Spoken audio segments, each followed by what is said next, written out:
તને શું લાગે છે ફોન આવશે કમલનો? મમ્મીજી મને ખાતરી છે ચોક્કસ ફોન આવશે.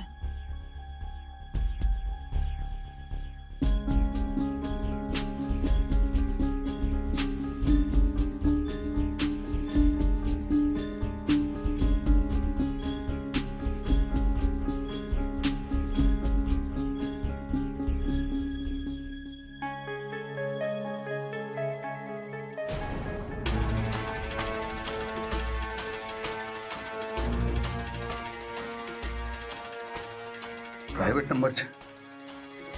પપ્પાજી ફોન તો ઉપાડો અને સ્પીકર ઓન રાખજો.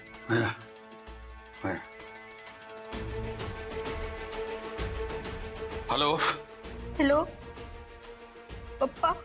એ કોમલ, હવે તું શું માંડ્યું છે? તે તારું મગજ તો ઠેકાણે છે ને? અને તું છે ક્યાં? તને અમારામાંથી કોઈનો વિચાર સુતા નથી આવતો? શાંતિથી વાત કરો. તમે આટલો ગુસ્સો કરશો તો એ ડરી જશે, ફોન કાપી નાખશે. બેટા કોમલ, આ શું છે બધું? તે લગ્ન કરી લીધા? હા પપ્પા.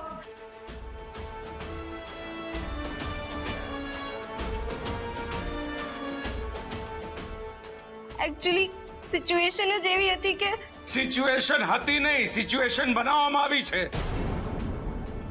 ક્યાં છે છોકરો? ક્યાં છે નાલાયક? તમે સમજતા કેમ નથી? મિહિર એની સાથે જશે. તમે શાંતિથી વાત કરો ને. અમને તારી કેટલી ચિંતા છે એનો અંદાજ છે તમે? ચલ જવા દે એ બધી વાત. તું એ કે તું છે ક્યાં? અમે તને લેવા આવે. તું છે ક્યાં? હા બેટા, તું જ્યાં હોય ત્યાંથી જલ્દી ઘરે આવી જા. બેટા તને અહીંયા કોઈ કઈ નહીં કે. અમારા માટે કોમલ તું સલામત છે એ જ પૂરતું છે. જલ્દી ઘરે આવી જા કોમલ. તમે લોકો મને પાક્કું નહીં ખીજાવ ને? યા બેટા, હું પ્રોમિસ આપું છું કે હું તને નહીં ખીજાવું અને ઘરના બીજા કોઈ પણ તને કઈ નહીં કહે.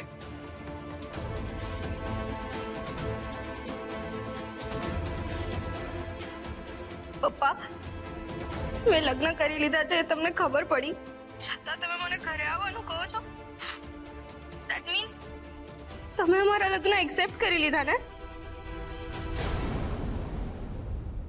બોલો ને પપ્પા, તમે ચૂપ કેમ છો?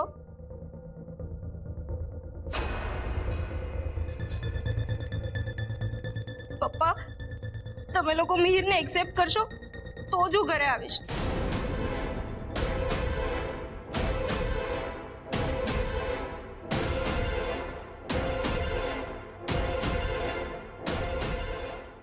હા બેટા, ઘરે આવી જા. પપ્પા હજી વિચારી લો. અમે ત્યાં આવશું પછી તમે મિહિરને કોઈ નુકસાન તો નહીં પહોંચાડો ને? પપ્પા ભાઈએ મારા મિહિર સાથે કેવું બિહેવ કર્યું એ તમને ખબર છે ને?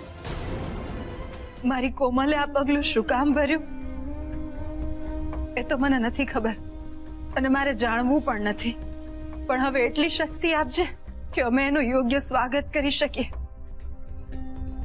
અને એ શક્તિ પણ આપજે કે અમે અમારી કોમલની જિંદગી બરબાદ થતા અટકાવી શકીએ. અને આ કામ માત્ર ને માત્ર તમે જ કરી શકો છો. એટલે આ જવાબદારી તમને સોંપીએ છીએ.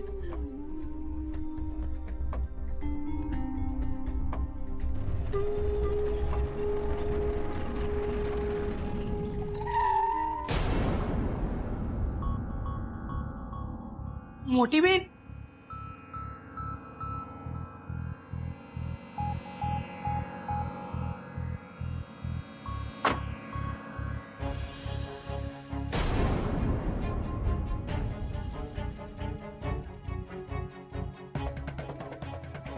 જા તારા મોટા શેઠ અને આરવને બોલાવી લાવ.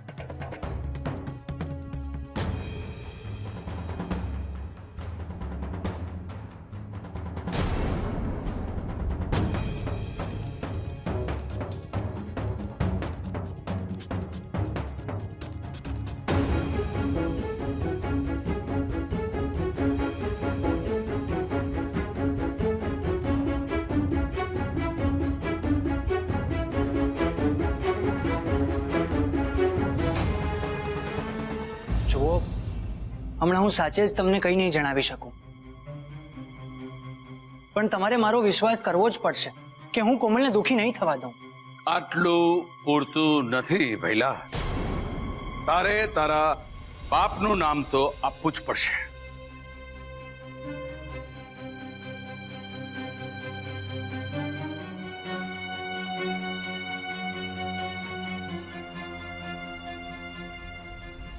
જો પપ્પા મિહિરના પપ્પાનું નામ જાણવાની જીદ નહીં છોડે તો ન થવાનું થઈ જશે, અને જો પપ્પાને હકીકતની ખબર પડી ગઈ તો અનર્થ થઈ જશે.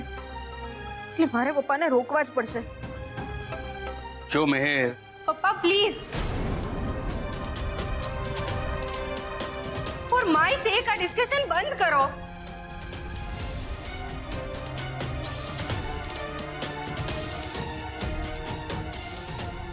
પપ્પા પ્લીઝ, મિહિર અત્યારે બહુ જ અપસેટ છે, અને એ શું કામ અપસેટ છે એ પણ મને ખબર છે. એટલે પ્લીઝ વધારે પૂછીને એને અપસેટ નહીં કરો. શું થઈ ગયું છે તને ચકલી? ગાંડી તો નથી થઈ ગઈ ને? એ કોકી, આને સમજાવો. પપ્પા હું બધું જ સમજીશ, પણ પહેલા તમે મારી વાત તો સાંભળો. તમે ચાલો અંદર, ચાલો અંદર જઈને વાત કરીએ. પપ્પા મમ્મીજી તમે પણ જાઓ. હે પ્રિન્સેસ, તું ફાઇનલી, તને અમારા પર દયા આવી. થેન્ક ગોડ તું ઘરે પાછી આવી ગઈ. ઓકે,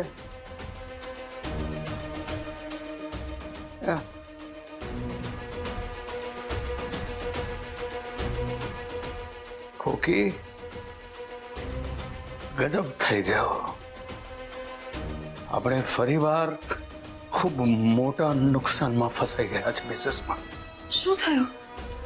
આપણે હૈદરાબાદની એક કંપની સાથે કોન્ટ્રાક્ટ કર્યો હતો અને માર્કેટની મંદીને કારણે એડવાન્સ લીધા વગર માલ તૈયાર કરી નાખ્યો. અને શું? ઓકે, માલ રેડી છે અને આ પાર્ટી આ રીતે ઓર્ડર કેન્સલ કર્યો. માર્કેટની આજકાલની મંદીને લીધે બીજું કોઈ લેશે પણ નહીં, એટલે સીધો 60 કરોડનો લોસ. તો હવે શું કરશું? મારે હમણાં હૈદરાબાદ જવા નીકળવું પડશે કોકી. હા હા, તમે નીકળો અને તમારા જરૂરી કાગળિયા લઈ લો. હું તમારી બેગ તૈયાર કરું છું. ઉભી રહો કોકી. કોકી, આપણા ઘરમાં હમણાં જે આ પરિસ્થિતિ ઊભી થઈ છે એમાં અચાનક હું આ રીતે નીકળી જાઉં એ મને યોગ્ય નથી લાગી રહ્યો. તમે અહીંની ચિંતા ના કરો, અમે બધા છીએ ને અહીંયા, સંભાળી લઈશું. તમે પહેલા આ સમસ્યાનું સમાધાન લાવો. પણ કોકી, મારી કોમલ. તમારી કોમલ મારી નથી. તમે નિશ્ચિત થઈને જાઓ. અને હવે તો ઘરમાં મિહિર મારી નજરની સામે રહેશે, એટલે એની બરાબરની ચોકીદારી કરીશ. એકવાર મારી કોમલ અને આ ઘરને સંભાળવામાં હું ચૂકી ગઈ છું, હવે નહીં ચૂકું.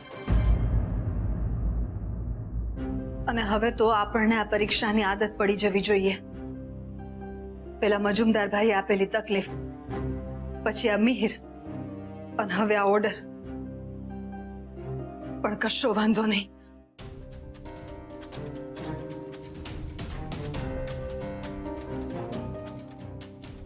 આપણે આ પરીક્ષામાં પણ પાસ થઈને રહેશું.